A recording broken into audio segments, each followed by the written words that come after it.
capítulo 2.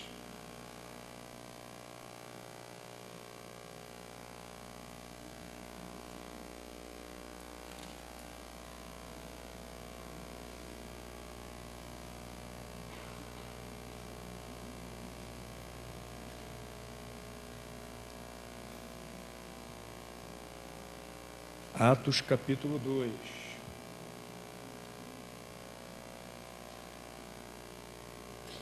Versículos, nós vamos ler aqui os versículos 36 a 47. Esse texto da palavra de Deus fala do surgimento da primeira igreja cristã. Atos 2, versículos versículos 36 a 47. Versículos 36 a 47. Saiba, pois, com certeza, toda a casa de Israel, que a esse mesmo Jesus, a quem vós crucificastes, Deus o fez Senhor e Cristo. E ouvindo eles isto, compungiram-se em seu coração e perguntaram a Pedro e aos demais apóstolos: que faremos, irmãos?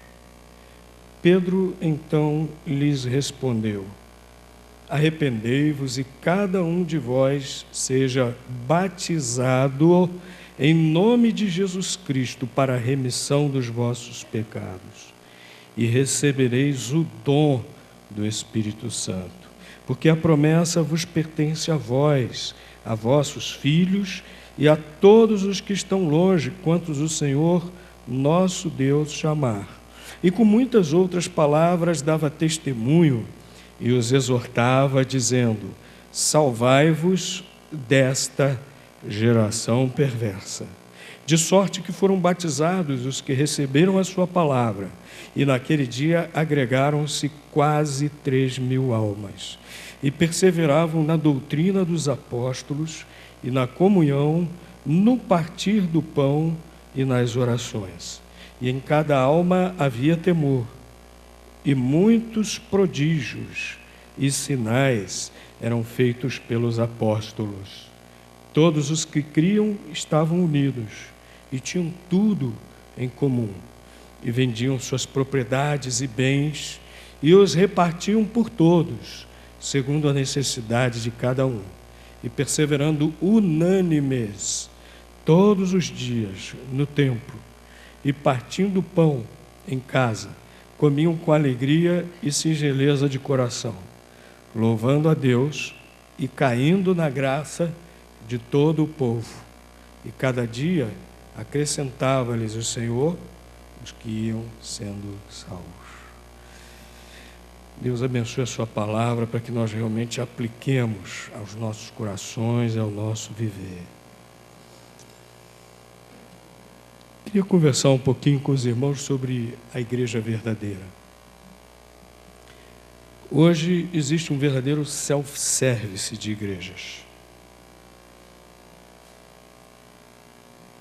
Existe liberdade religiosa no nosso país e, graças a Deus por isso, os nossos antepassados anabatistas foram as primeiras pessoas a levantarem essa bandeira da liberdade religiosa, e é assim que tem que ser mesmo. Mas algumas pessoas e alguns grupos se utilizam dessa liberdade religiosa para criarem suas verdadeiras igrejas, as suas próprias igrejas. E aí é um self-service. Eu falo self-service porque self-service é um negócio muito legal, né? Muito bacana. Você entra lá e você escolhe o que você quer comer. Você gosta de jiló, tem lá jiló. Quem não gosta de jiló, não come o jiló, escolhe outra coisa, e assim vai. Só que no que diz respeito às igrejas, isso não é muito bom, não. A Bíblia fala qual é a igreja de Cristo. E qualquer um que faz a sua própria igreja, mas se não estiver igual à palavra de Deus, o que a palavra de Deus diz de igreja, não é uma verdadeira igreja. Pode até estar cheia de gente, mas se não for que nem a palavra de Deus diz, não é verdadeira igreja. Pode ter o nome de igreja só no nome, não quer dizer nada. Pode ser que não seja obra de Deus, pode ser que seja obra do homem. Porque criar um agrupamento e colocar o nome de igreja é a coisa mais fácil do mundo.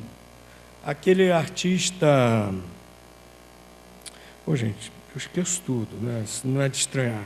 Mas aquele que fez Missão Impossível, Tom Cruise, ele é da igreja da cientologia. Uma igreja que inventaram lá nos Estados Unidos, que é coisa de louco. De igreja de Cristo não tem nada, né? Eles creem que nós somos reencarnações de extraterrestres. Negócio muito doido, né? E eles têm lá umas máquinas, uns negócios lá, para cada um lembrar do seu passado, quem foi quando era um ET. Como é que tem gente que acredita nisso? Como é que tem gente que vai atrás disso? E a palavra de Deus que é tão clara, tão coerente, as pessoas rejeitam para ir atrás dessas coisas. Mas aquilo lá não é igreja, não. É um exemplo muito claro. Carrega o nome de igreja, mas não é igreja. Por que não é igreja, pastor?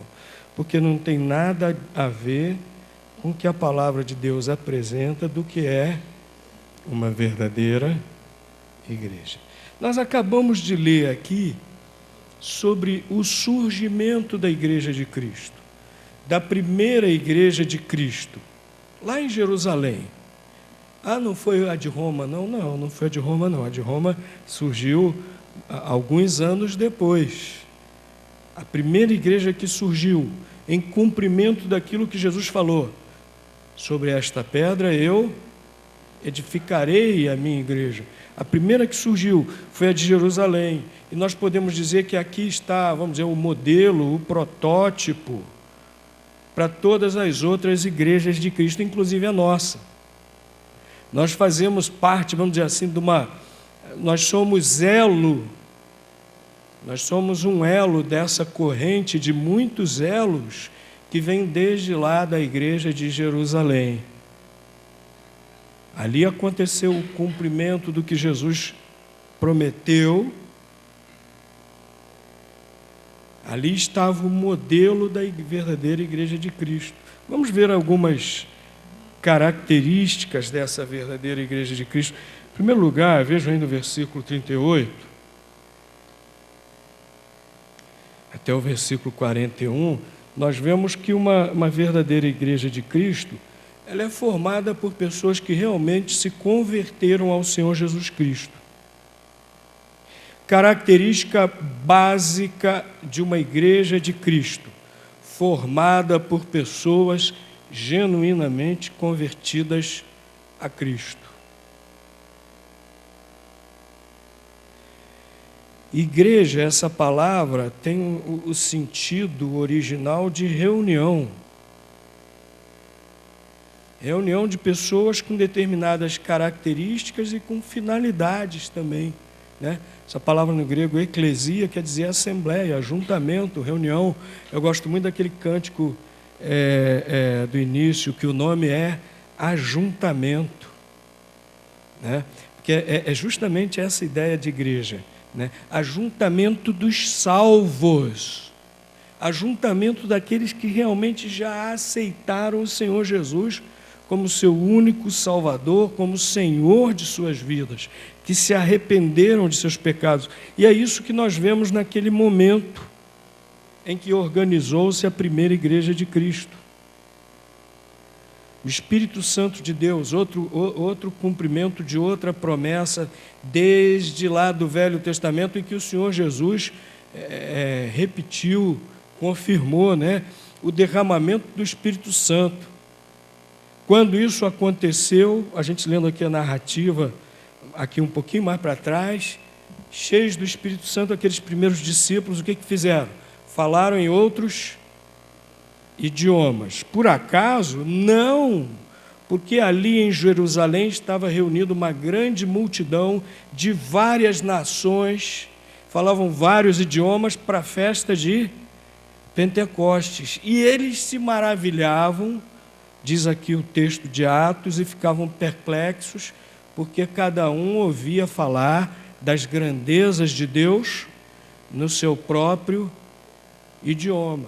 Estavam ali perplexos e maravilhados. Então o apóstolo Pedro aproveitou aquela multidão que se juntou e falou de Jesus, pregou o evangelho e falou: olha, vocês, se dirigindo aos judeus, aos israelitas, falou: vocês são culpados da morte de Cristo, vocês o rejeitaram.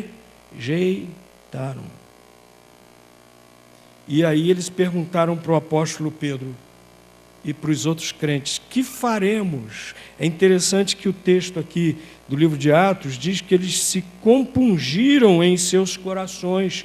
Aquela mensagem da palavra de Deus chegou aos seus corações, verdadeiramente tocou em seus corações. A palavra que está lá no original grego, que foi traduzido por compungidos, tem o significado literal de levar uma ferroada dolorosa. Tem gente que quer que a gente pregue um evangelho light, né? Tem gente que quer que a gente pregue só coisas agradáveis e tal, que não incomode ninguém. Mas olha, o verdadeiro evangelho incomoda. É como uma ferroada no nosso coração. Sabe por quê? Porque o verdadeiro evangelho, ele nos fala do amor de Deus, mas ele também nos confronta com os nossos pecados. Como é que a gente vai se arrepender e aceitar Jesus se nós não nos confrontarmos com os nossos pecados, né? E foi o que aconteceu naquele dia. E eles perguntaram então para Pedro, para os demais discípulos: o que nós vamos fazer? Como é que nós vamos ficar livres dessa culpa, do nosso pecado? E aí o apóstolo Pedro, o que disse para eles? Versículo 38. Arrependei-vos, e cada um seja batizado em nome de quem? Jesus Cristo. O que significa isso de ser batizado em nome do Senhor Jesus Cristo? Significa a aceitação plena, total, da fé em Jesus Cristo. E aí, realmente, eles se arrependeram de seus pecados, uma grande multidão ali se arrependeu, milhares, aproximadamente 3.000 pessoas, né? Naquela época eles não contavam mulheres e crianças, se os contassem seria mais de 3.000, né? Bem mais de 3.000. Realmente se arrependeram de seus pecados, colocaram toda a sua fé em Jesus Cristo.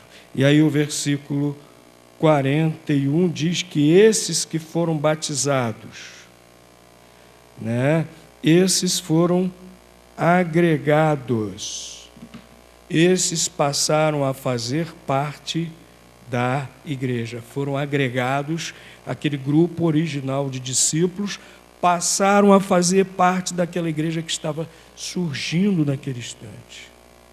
Para fazer parte da verdadeira igreja de Cristo. Hoje de manhã nós vimos sobre isso, né? Que quando Jesus voltar, haverá a grande igreja de Cristo reunida, né? Grande igreja de Cristo reunida. Que maravilha, né? Quando Jesus voltar, a gente costuma cantar aquele hino: de todas as tribos, povos e raças, muitos virão te louvar. E diz: no tempo e no espaço, muitos virão te louvar, né? Maravilha, é toda a igreja de Cristo, de todos os lugares, de todas as épocas, reunidas ali na presença de Deus quando Jesus voltar. Olha, você quer fazer parte dessa igreja, você quer participar desse momento que vai acontecer, a história caminha para isso. Não são os grandes estadistas, não são os poderosos, não são os ricos que estão dirigindo a história, pensam que estão, mas é Deus quem está dirigindo a história para esse momento. Você quer participar desse momento? Você quer participar da verdadeira igreja de Cristo? Você quer ter certeza de salvação, de vida eterna? Você precisa fazer isso que aquelas pessoas fizeram naquele dia. Você precisa compungir-se em seu coração. Você precisa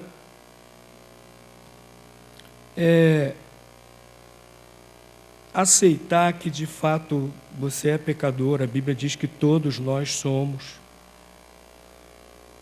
Parar de se esconder dessa realidade. Não, eu não sou pecador, não. Que isso, pastor? Assim você até me ofende. Eu sou um bom chefe de família, sou uma boa mãe, sou uma boa filha, um bom filho, etc. Estudioso, trabalhador, não faço nada demais, sou politicamente correto. Esse aqui é o perigo. Pensar que é perfeito, né? Sou politicamente correto. Você sabe muito bem onde o sapato está apertando. Todos nós sabemos muito bem quais são os nossos pecados, aquelas coisas que não agradam a Deus. Aquelas pessoas naquele dia entenderam isso e entristeceram-se profundamente pelo seu pecado, compungiram-se em seu coração.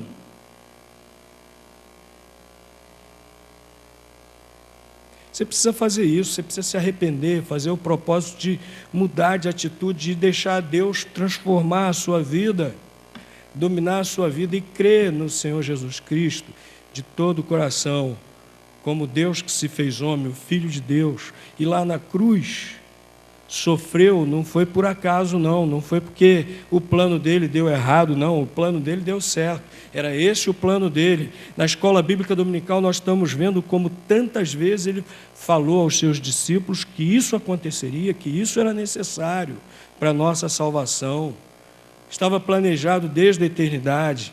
Ele lá na cruz, ele sofreu o castigo pelos nossos pecados. Você precisa crer nisso de todo o coração, aceitar esse perdão que só Jesus oferece para você. E aceitar esse perdão maravilhoso de Jesus, deixar que Ele entre na sua vida, deixar que Ele lhe dê essa certeza da vida eterna com Deus. E aí você fará parte da verdadeira igreja de Cristo.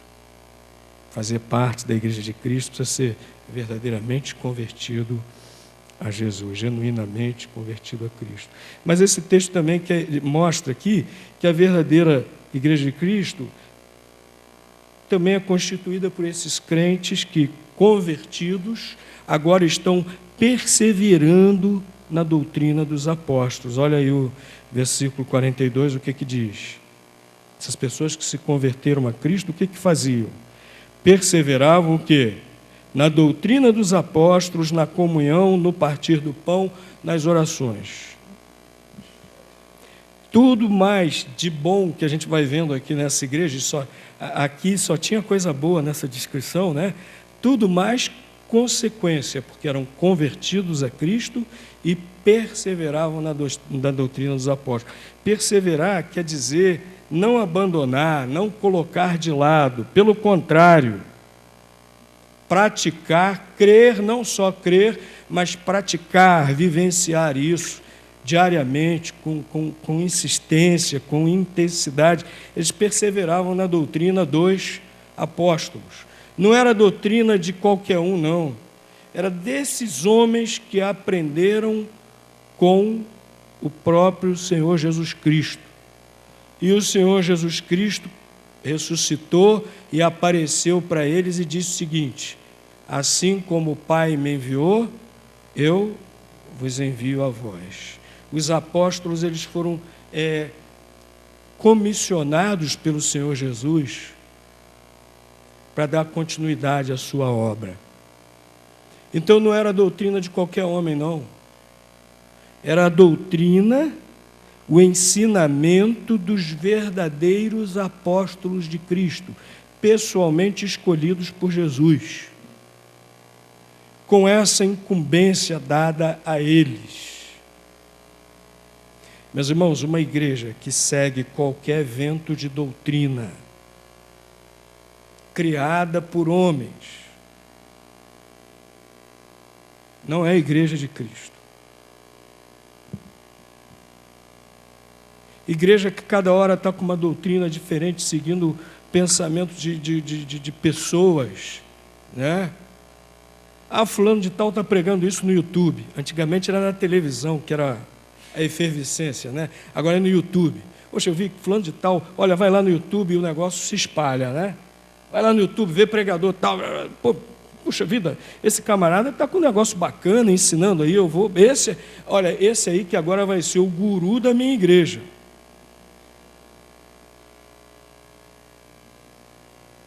Aí daqui a pouco aquele camarada não está dizendo tanta novidade. Aí vem um outro dizendo outras novidades. Poxa, que legal, muito bom, ungidaço esse aí. Esse aí agora que vai ser o guru da nossa igreja.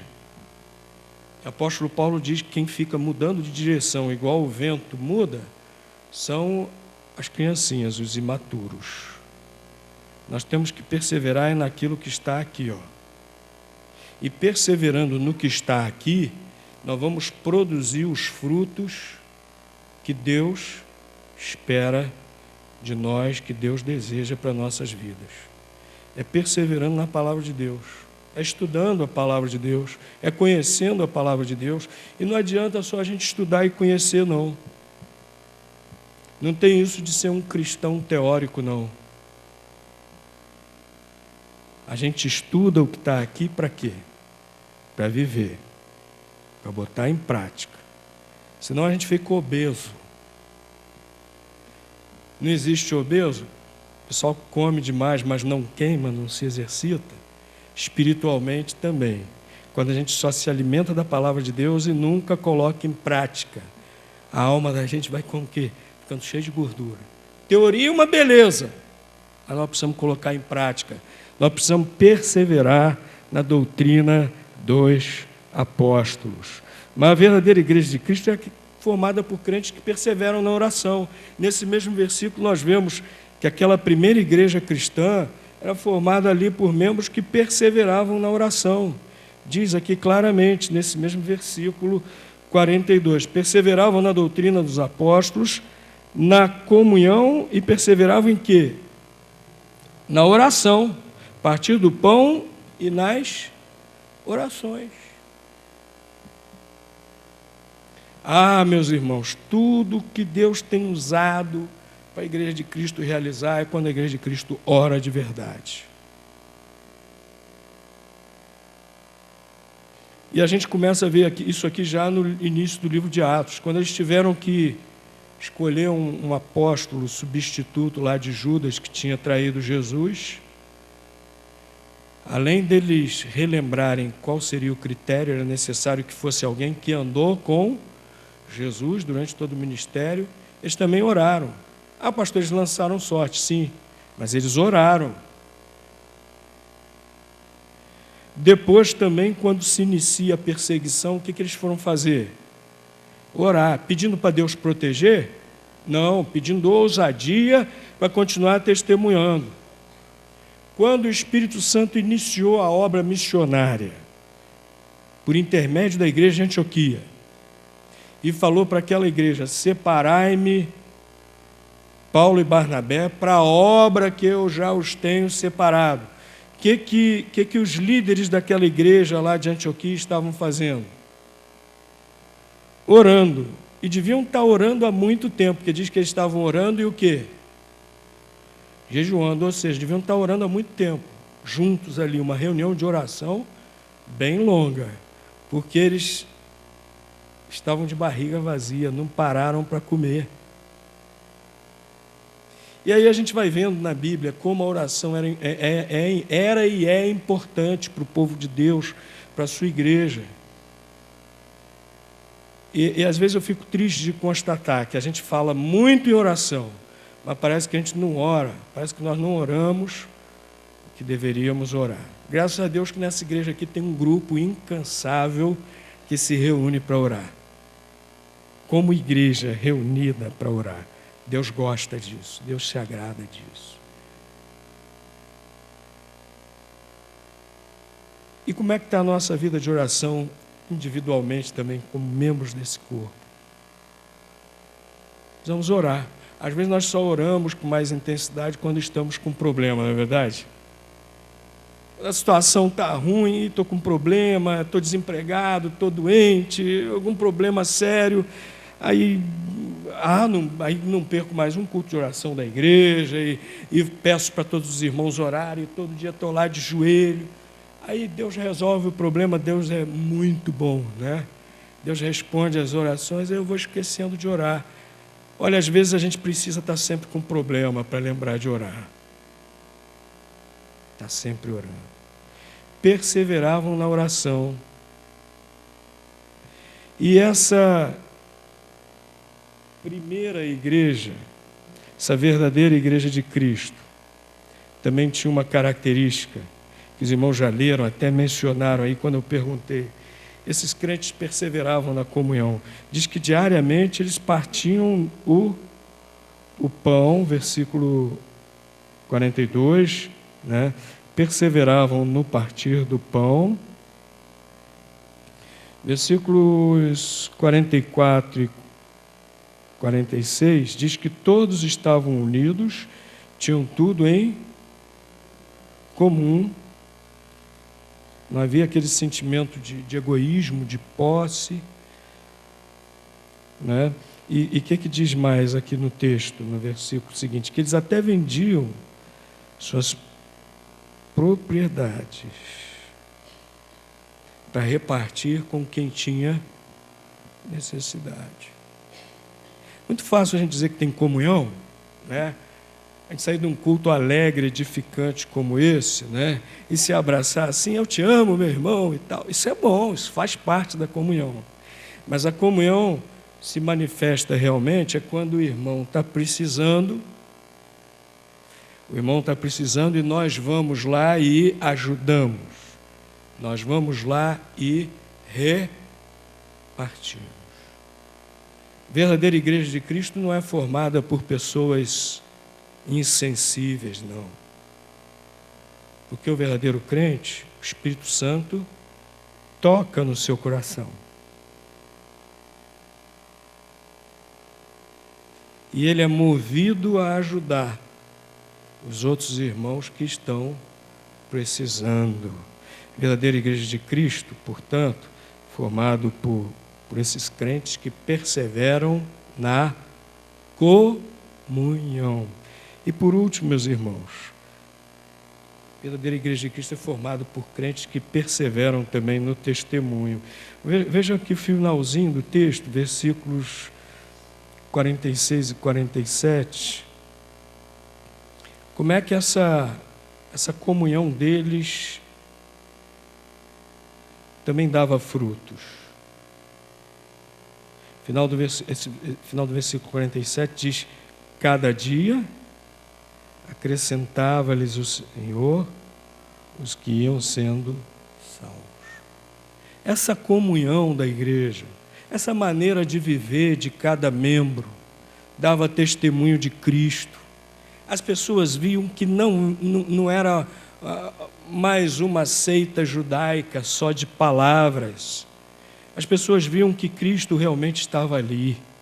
As pessoas eram atraídas ao Evangelho, eram atraídas a Cristo por esse testemunho vivo de cada membro do corpo, cada membro da igreja. E por isso, diariamente havia conversões. Diariamente as pessoas iam se juntando à igreja de Cristo, porque iam se convertendo. Havia um testemunho vivo, havia um testemunho verdadeiro. E a igreja verdadeira de Cristo é essa, está sempre dando um testemunho constante e vivo do Senhor Jesus Cristo.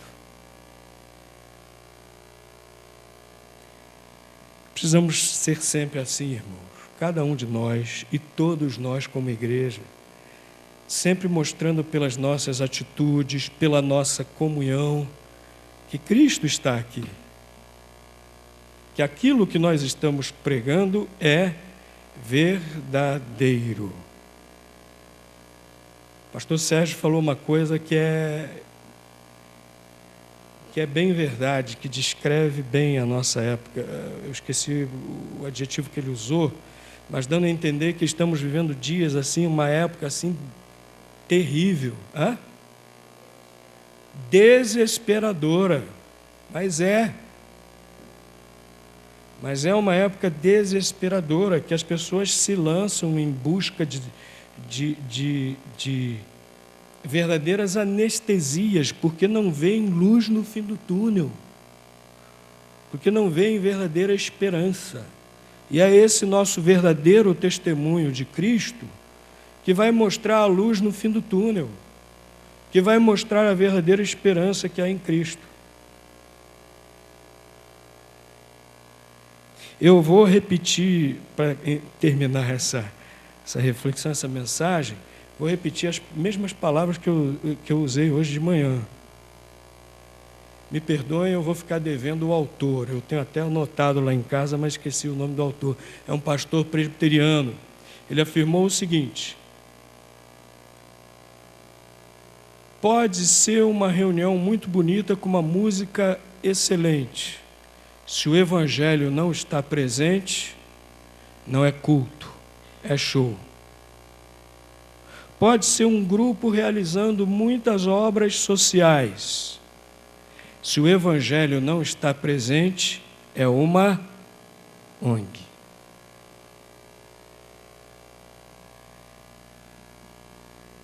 Nós não podemos ser simplesmente uma ONG. Nós temos que ser uma verdadeira Igreja de Cristo, formada por pessoas genuinamente convertidas, perseverando na doutrina dos apóstolos, na oração, na comunhão e no testemunho verdadeiro de Cristo. Fomos alcançados pela graça de Deus. Como igreja, precisamos deixar essa graça de Deus transbordar ao mundo por meio de nós. Amém. Coral.